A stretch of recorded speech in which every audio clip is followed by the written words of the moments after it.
Breaking news చూస్తున్నారు. ఘట్కేసర్ దంపతుల మృతి కేసులో బిగ్ ట్విస్ట్ చోటు చేసుకుంది. భార్యాభర్తల మృతికి మత మార్పిడే కారణమా? క్రిస్టియానిటీలోకి రావాలని అంటే మారిపోవాలంటూ భార్యాభర్తలపై ఒత్తిడి ఎక్కువైందా? ప్రస్తుతం ఈ చర్చ జోరందుకుంటోంది. మృతులు బొడిగే రవికుమార్, శిరీష. వరంగల్ జిల్లా పాపయ్యపేట వీళ్ల స్వస్థలం. హైదరాబాద్లోని రైస్ డిపో నిర్వహిస్తూ ఉన్నారు రవి, శిరీష దంపతులు. రైస్ డిపోలో లాస్ రావడంతో వెంకటప్రియ దంపతులతో కలిసి రెడీమిక్స్ బిజినెస్ స్టార్ట్ చేశారు రవికుమార్, శిరీష దంపతులు. అయితే రెడీమిక్స్ మిషన్ కోసం 10 లక్షల పెట్టుబడి పెట్టాడు రవి. నష్టాలు చూపిస్తూ రవికి డబ్బులు తిరిగివ్వలేదు వెంకట దంపతులు. అప్పటికే ఆర్థిక ఇబ్బందులతో తీవ్ర ఒత్తిడిలో ఉన్నారు రవికుమార్ కుటుంబం. దీంతో క్రిస్టియన్ మతంలోకి మారాలని ఒత్తిడి తెచ్చారు అనే ఆరోపణలు కూడా ఇక్కడ పెద్ద ఎత్తున వినిపిస్తూ ఉన్నాయి. ఆ విజువల్స్ను మీరు చూస్తున్నారు. ప్రస్తుతం మృతుని కుటుంబం గుండెలు పగిలేలా ఏడుస్తూ ఉంది.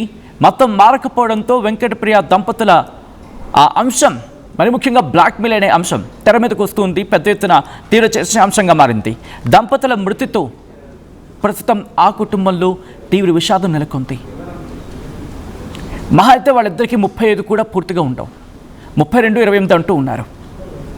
అంటే నిండు నూరేళ్ల జీవితం రైలు పట్టాల కింద నలిగిపోతే కేవలం నలిగిపోయింది, ప్రాణాలు కోల్పోయింది వాళ్ళిద్దరు మాత్రమే కాదు. ఆ దంపతుల మృతితో ఆ చిన్నారులు అనాథలయ్యారు.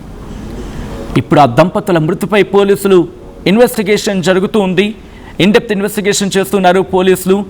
పేరెంట్స్ మృతితో ఆ ఇద్దరు చిన్నారులు అనాథలయ్యారు. ఈ కథను మిమ్మల్ని కాస్త కలవరపరచచ్చు. అయితే మిమ్మల్ని కలవరపాటు గురి చేయడం ఆర్టీవీ ఉద్దేశం కాదు. కానీ ఇటువంటి కథనాలు చూసినప్పుడు కాస్త కలవరపాటు గురే అవకాశం ఉంటుంది. కాబట్టి దీనికి సంబంధించి తగిన జాగ్రత్తలు తీసుకోవాలని ఆర్టీవీ సూచించడం జరుగుతోంది.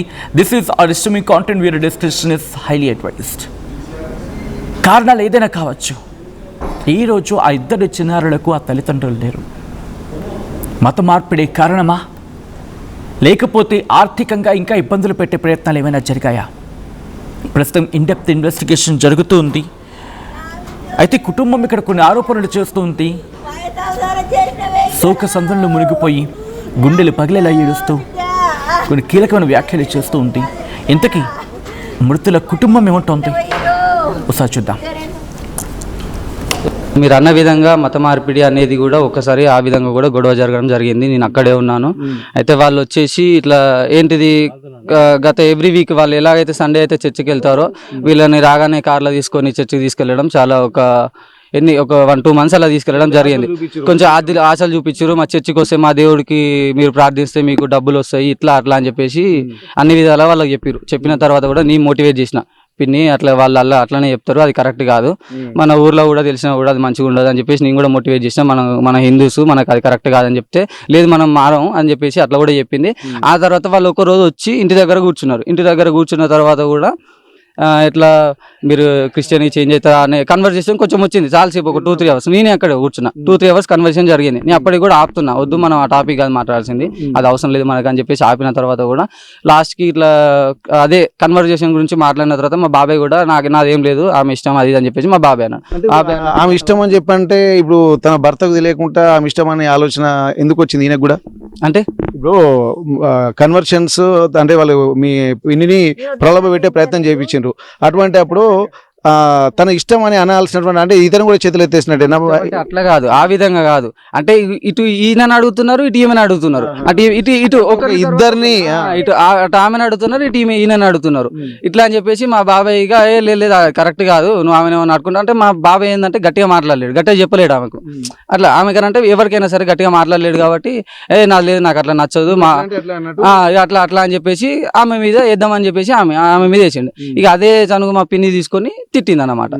అంటే నువ్వు నా మీద ఎత్తాను ఏంటి, వాళ్ళు అంటే క్రిస్టియన్ చేంజ్ అనగానే నువ్వు చేంజ్ అయిపోతావా అనే విధంగా మా బాబాయ్ని వాళ్ళని అందరిని కలిపి తిట్టింది. మరి అట్లాంటి 2-3 సార్లు చర్చలు కూడా వెళ్ళిందని చెప్పి అంటున్నారు పిల్లలు గతంలో. అంటే ఇప్పుడు మనం ఎలాగైనా ఫ్రెండ్స్ అనే విధంగా కూడా ఎక్కడికైనా ఇప్పుడు క్యాజువల్గా వెళ్తాం, వెళ్ళిన తర్వాత ఇప్పుడు నన్ను క్రిస్టియన్ చేంజ్ అంటే నేను చేంజ్ అవ్వగలుగుతాను, అట్లా క్యాజువల్గా వెళ్తాం. ఆ తర్వాత వీళ్ళు ఏంది టాప్కి వచ్చేసారు, ఆల్రెడీ పీక్లకు వచ్చేసి ఏం చేసారు, కన్వర్ట్ కావాలని చెప్పేసి అదే ఆలోచనలో మాట్లాడడం జరిగిన తర్వాత మా పిన్ని రేజ్ అయింది అనమాట. రేజ్ అయ్యి అట్లా అవుతాం మేము కాము అని చెప్పేసి గొడవ పెడితే వాళ్ళు అక్కడి నుంచి ఆడికి వెళ్ళిపోయారు. కొన్ని రోజులు వాళ్ళకి మాటలు లేవు, వీళ్ళు రాలేదు. మళ్ళీ ఇక ఏ విధంగా వాళ్ళు మాటలు కలుపుకోవాలనుకున్నారో వీళ్ళు ఇంత తిరిగిండ్రు కదా, వీళ్ళు ఇంత ఫ్రెండ్షిప్ అని చెప్పి అంటున్నారు. మీరు ఈ ఫ్రెండ్షిప్ అయినటువంటి క్రమంలోనే ఇద్దరు పిల్లల్ని వదిలిపెట్టి భార్య భర్తలు ఇద్దరు వెళ్ళి రైల్వే ట్రాక్ మీద పడాల్సినటువంటి దారుణమైనటువంటి పరిస్థితులు ఏమన్నా మరి వాళ్ళ ట్రాప్లో వీళ్ళు పడి ఏమన్నా ట్రాప్ని ఎమోషనల్ బ్లాక్మెయిల్ ఏమైనా చేయొచ్చు అంటారా? ఎందుకంటే ఇప్పుడు దేనైనా బతికుంటే ఏమైనా సాధించుకోవచ్చు. మరి అట్లాంటప్పుడు మరి వీళ్ళ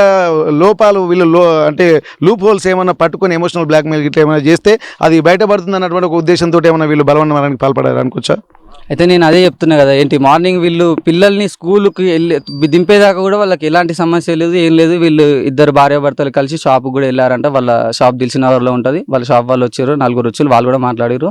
అక్కడ ఆఫ్టర్నూన్ వరకు అక్కడే ఉన్నారనే సమాచారం కూడా ఉన్నది. ఏ టైం అక్కడికి వచ్చిన తర్వాత కూడా వాళ్ళు మంచిగానే ఉన్నారంట. పిల్లలు వచ్చే వరకు అన్ని బోళ్ళు ఇట్లా అన్ని సదిరిపెట్టినట్ట. వాళ్ళకి వితిన్ 1-2 అవర్స్ గ్యాప్లో ఏమో గొడవ ఎవరు వచ్చి చేసిర్రు అనే మాట తెలుస్తుంది. ఏమైనా వాళ్ళు వచ్చి ఏమన్నా గొడవ చేసి ఏమన్నా ఒత్తిడి చేసిర్రా, ఆమె కూడా వచ్చి ఇట్లా చేస్తావా నువ్వు అట్లా చేస్తావా అని ఎవరు ఆడవాళ్ళ వాయిస్ మా నాన్నమ్మ అయినదని చెప్తున్నది. నువ్వు అట్లా చేస్తావా ఇట్లా చేస్తావా అని చెప్పేసి బెదిరింపులు చేసినట్టు సమాచారం ఉంది. అయితే వీళ్ళు పిల్లలకు మార్నింగ్ స్కూల్కి దింపిన తర్వాత వాళ్ళు షాప్కి వెళ్ళిన తర్వాత కూడా అక్కడ కూడా మేము ఇల్లు చూసుకుంటామనే సమాచారం కూడా ఉన్నది. కానీ వాళ్ళు ఇంటికి వచ్చిన తర్వాత 1-2 అవర్స్ గ్యాప్లోనే వీళ్ళు ఇంత ఈ నిర్ణయాన్ని తీసుకోవడానికి ఏందనేది క్లారిటీ మనకు కావాలి. సో మీరు అన్న విధంగా మత మార్పు రైట్, అది ఆ కుటుంబం అనేక ఆరోపణలు చేస్తూ ఉంది. 2-3 గంటల్లో ఏదో జరిగింది, అంతవరకు బాగానే ఉన్నారు. పిల్లల్ని స్కూల్కి రెడీ చేసే విషయంలో కావచ్చు, ఆ తర్వాత కావచ్చు, అంతా బాగానే ఉంది. కానీ 2-3 గంటల్లోనే ఏదో జరిగింది అనేది ఆ కుటుంబం ప్రధానమైన ఆరోపణ. దాంతోపాటు మత మార్పిడి కూడా ఒక కారణమై ఉండొచ్చు అనేది ఇక్కడ ప్రధానంగా వాళ్ళు ఆరోపిస్తూ ఉన్నారు. ఏం జరుగుతుంది, ఎటువంటి కోణాల దర్యాప్తు జరుగుతూ ఉంది, ఏ అంశాల దర్యాప్తులో భాగంగా బయటకు వస్తూ ఉన్నాయి, డీటెయిల్ ఇన్ఫర్మేషన్ అందించేందుకు మా ప్రతినిధి నిర్మలా సిద్ధంగా ఉన్నారు. నిర్మలా, ఇన్వెస్టిగేషన్ ఎంతవరకు వచ్చింది? మత మార్పిడి కోణంలో జరుగుతున్న ఇన్వెస్టిగేషన్లో ఇంకా ఎటువంటి అంశాలు బయటకు వచ్చే అవకాశం, అంటే ఇన్వెస్టిగేషన్ ఆ కోణంలో కూడా జరుగుతుంది అనేది వినిపిస్తున్న మాట ప్రధానమైన ఆరోపణ ఇక్కడ ఉంది. కాబట్టి మత మార్పిడి అనే అంశానికి సంబంధించి ఎటువంటి ఇన్వెస్టిగేషన్ జరుగుతోంది ఇన్ డెప్త్గా?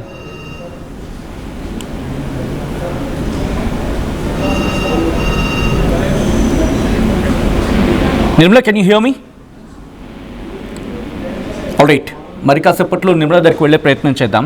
మీరు చూస్తూ ఉన్నారు ఆ కుటుంబం ఆ గేట్ దగ్గర ఆ గేటును పట్టుకొని గుండెలు పగిలేలా ఏడుస్తూ ఉంది. ఎందుకంటే వాళ్ళ ఆవేదన కాదది, వాళ్ళ బాధ కాదది, అంతకు మించి. ఎందుకంటే అక్కడ పోయింది 2 ప్రాణాలు కాదు, ఒక కుటుంబం.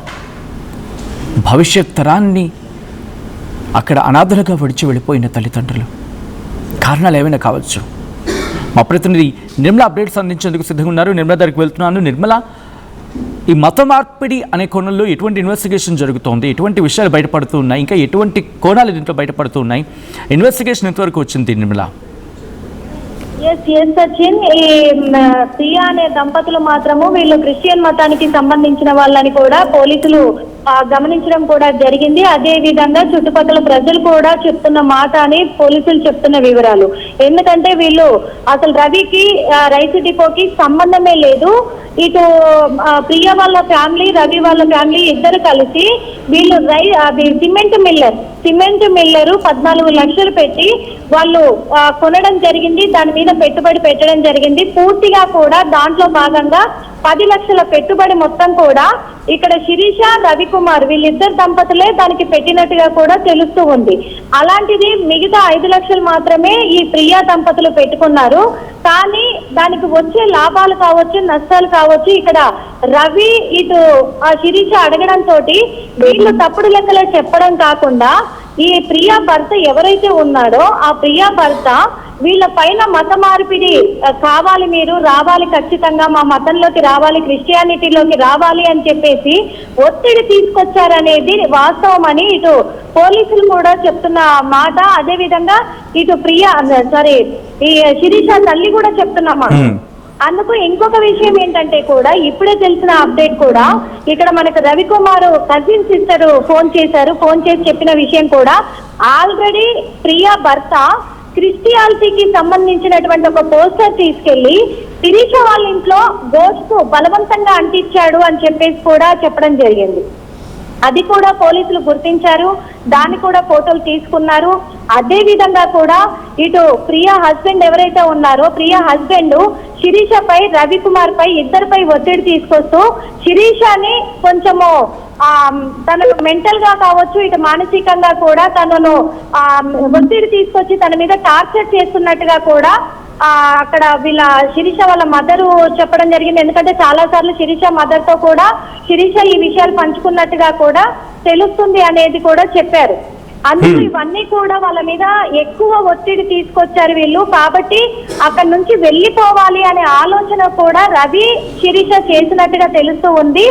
ఎప్పుడైతే వీళ్ళు బలవన్మరణానికి పాల్పడాలి అని నిర్ణయించుకున్నారో అదే రోజు ముందు మళ్ళీ కాంప్రమైజ్ అయ్యి, లేదు ఇక్కడ నుంచి మనం వేరే చోటికి ఎక్కడికైనా వెళ్ళిపోయి బ్రతుకుదాము అని చెప్పేసి కూడా ఆ రోజు ఉదయం 9:30 గంటలకి దిల్సుఖ్ నగర్కి వచ్చి వాళ్ళిద్దరు కూడా అద్దె ఇంటి కోసం, అంటే కిరాయి ఇంటి కోసం కూడా తిరిగి వెళ్ళి ఇంట్లో సామాన్లన్నీ కూడా సర్దుకున్నారు. వాళ్ళు సామాన్లన్నీ బస్తాలలో పెట్టుకొని సర్దుకొని మన ఆ సర్దుకుంటున్న సమయంలోనే ప్రియా కొంతమంది మహిళలను అక్కడికి తీసుకొచ్చి మరొకసారి శిరీష మీద గొడవకు దిగడం కూడా జరిగింది సిచ్యువేషన్. ఇదంతా కూడా పిల్లలు శిరీష మదర్ తో, అంటే పిల్లల అమ్మమ్మతో చెప్పుకుంటున్న మాటలు అని కుటుంబ సభ్యులు కూడా చెప్తూ ఉన్నారు.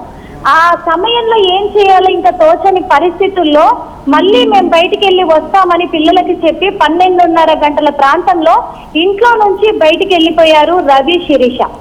అంటే మొత్తంగా కూడా ఒక 2-3 సంవత్సరాలుగా ప్రియా హస్బెండ్ నుంచే శిరీషకి, ఇటు రవికి మానసిక ఒత్తిడి చాలా ఎక్కువగా పెంచారు అనేది కూడా తెలుస్తూ ఉంది. అది పోలీసులు కూడా దర్యాప్తు కొనసాగిస్తున్నారు.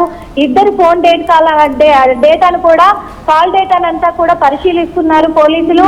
అదే విధంగా కాల్ రికార్డ్స్ కూడా ఉన్నాయి అనేది కూడా తెలుస్తుంది. కాల్ రికార్డ్స్ కూడా బయటకు వచ్చే అవకాశం కూడా ఉంది. ఇక్కడ ప్రియా, అటు శిరీష, రవి, ప్రియా హస్బెండ్ ఏం మాట్లాడుకున్నారు ఫోన్ లో అనేది కూడా రికార్డ్స్ కూడా బయటికి వచ్చే అవకాశాలు కూడా కనిపిస్తూ ఉన్నాయి. తొందరలోనే బయట పెడతామని చెప్పేసి పోలీసులు కూడా అంటూ ఉన్నారు. చాలా ఒక రకమైన ట్విస్ట్ గా, అంటే ప్రెసెంట్ ప్రియా, వెంకట్ వీళ్ళిద్దరూ ఎక్కడున్నారు? వీళ్ళని అదుపులోకి తీసుకున్నారా? ఇన్వెస్టిగేషన్ ఏమైనా జరుగుతుందా, లేకపోతే పరారీలో ఉన్నారా? లేటెస్ట్ అప్డేట్ ఏంటి నిర్మల? ఎస్ సచిన్, వీళ్ళిద్దరు పరారీలో ఉన్నారు. ఎప్పుడైతే ఇటు రవి, శిరీష బలవన్మరణానికి పాల్పడ్డారనే విషయం తెలియగానే వెంటనే ప్రియా ఇంటికి తాళం వేసి ఇంట్లో నుంచి వాళ్ళ హస్బెండ్ తను వెళ్ళిపోయారు. ఇప్పటికే అబ్స్కాండ్ లో ఉన్నారు. కానీ పోలీసులు మాత్రం వాళ్ళని పట్టుకునే ప్రయత్నంలోనే ఉన్నారు. ఖచ్చితంగా వాళ్ళను అదుపులోకి తీసుకొని విచారిస్తామంటున్నారు. ఇటు కుంట్లూరులో ఎక్కడైతే రవి, శిరీష నివాసం ఉంటున్నారో అక్కడ సర్పంచ్ తో సహా నివాసం ఉంటున్న వాళ్ళంతా కూడా ఒకటే మాట చెప్తున్నట్టుగా తెలుస్తూ ఉంది. ఇక్కడ శిరీష గాని, రవి గాని ఎవరికి హాని చేసే వ్యక్తులు కాదు, వాళ్ళు చాలా మంచి వాళ్ళు అని చెప్పేసి కూడా చెప్తున్న మాటలు కూడా వినిపిస్తూ ఉన్నాయి. రేపు వాళ్ళు కూడా మాట్లాడే అవకాశం ఉంది. Thanks for the update Nirmala. మొత్తంగా అయితే మాత్రం ఇన్వెస్టిగేషన్ ఎలా జరుగుతున్నా, ఏం జరుగుతున్నా, ఎవరు బయటపడినా ఒక్కసారి ఆ పిల్లల కొను నుంచి ఆలోచించండి. అనాథలు అయిపోయింది ఆ పిల్లలు. తల్లిదండ్రులు కరెక్ట్గా ఉండాల్సిన టైం ఇది. వాళ్ళు చేయి పట్టుకొని వాళ్ళని ముందుకు తీసుకెళ్లాల్సిన సందర్భం. ఆ బాధ ఎవరు తీర్చగలరు? ఆ తల్లిదండ్రులు లేని బాధ ఎవ్వరు తీర్చలేరు. కారణాలు ఏవైనా కావచ్చు. చూడండి, ఆ చిన్నారుల ముఖం కంప్లీట్గా మేము చూపించలేకపోతూ ఉన్నాం వివిధ కారణాల రీత్యా. కానీ చూడండి ఆ పసితనం, అమ్మతో ఆడుకుంటూ, నాన్నని కాస్త సతాయిస్తూ, స్కూల్కి వెళ్తూ, చదువుకుంటూ, ఆ 2 చేతులు 4 చేతులై ఆ కుటుంబాన్ని నడిపించుకుంటూ వెళ్తున్న సందర్భంలో ఈరోజు ఒక్కసారిగా ఆ కుటుంబం కుదేలైపోయింది. ఆ చిన్నారుల వ్యధ ఎవ్వరూ తీర్చలేనిది. లక్షలు కాదు, కోట్లు తీసుకొచ్చి ఈరోజు ఆ చిన్నారుల ముందు గుమ్మరించిన తల్లి తండ్రి లేని బాధ, అమ్మా నాన్న అని పిలుపుకి వాళ్ళు నోచుకోలేరు అన్న మాట, అది డైజెస్ట్ కూడా కాదు, చాలా కష్టం. అది ఆ పెయిన్ ఎవ్వరికీ రాకూడదు అని కోరుకుంటుంటారు. ఈరోజు అది చూడండి ఆ తల్లిదండ్రులు. అయితే ఇక్కడ మత మార్పిడి కారణమా అనే కోణంలో కూడా తీవ్రమైన దర్యాప్తు జరుగుతూ ఉంది, ఇన్వెస్టిగేషన్ జరుగుతూ ఉంది. ప్రస్తుతానికైతే అనేక కోణాల్లో దర్యాప్తు జరుగుతుంది. కేవలం మత మార్పిడి మాత్రమే కారణమా, అంటే మత మార్పిడి కారణమా ఈ కోణంలో దర్యాప్తు జరుగుతుంది, లేకపోతే ఆ అంశానికి సంబంధించిన ప్రెషరైజ్ చేసే ప్రయత్నం చేశారా? దాంతోపాటు ఆర్థిక ఇబ్బందులు ఏమైనా కారణాలు ఉన్నాయా? ఇక రకరకాల కారణాలు ఏమైనా ఉన్నాయా? ఈ అన్ని కోణాల్లో కూడా ఇన్వెస్టిగేషన్ జరుగుతూ ఉంది. ఈ కథనం కాస్త కలవరపరచవచ్చు. దీనికి సంబంధించి తగిన జాగ్రత్తలు తీసుకోవాలని ఆర్టీవీ సూచించడం జరుగుతుంది. This is disturbing content. వీరే డిస్కషన్ ఇస్ హైలీ అడ్వైస్డ్. ఆ కుటుంబం ఏమంటుంది, ఆ కుటుంబం ఎటువంటి అనుమానాలు వ్యక్తం చేస్తూ ఉంది, ఇంకోసారి చూద్దాం. నా బిడ్డ ఇక్కడ, నా బిడ్డ బిడ్డ మాయ సంసారం చేసినవే ఇక్కడ, నా బిడ్డ బిడ్డ 5 ఏళ్ళ ముందు జలుబు తలనొప్పి ఒళ్ళు నొప్పుల నుంచి ఉపశమనం శాస్త్రి బామ్. జలుబు తలనొప్పి ఒళ్ళు నొప్పుల నుండి ఉపశమనం శాస్త్రి బామ్ ఇప్పుడు 5 రూపాయల ప్యాక్ లో కూడా. Bringing the industry expertise to the classroom. KL deemed to be university. I'm Dheeraj, a doctor and a photographer. I'm in fine art. At Anurag University, be everyone you dream to be. Tournament కి ముందు paint ఎలా చేస్తాం,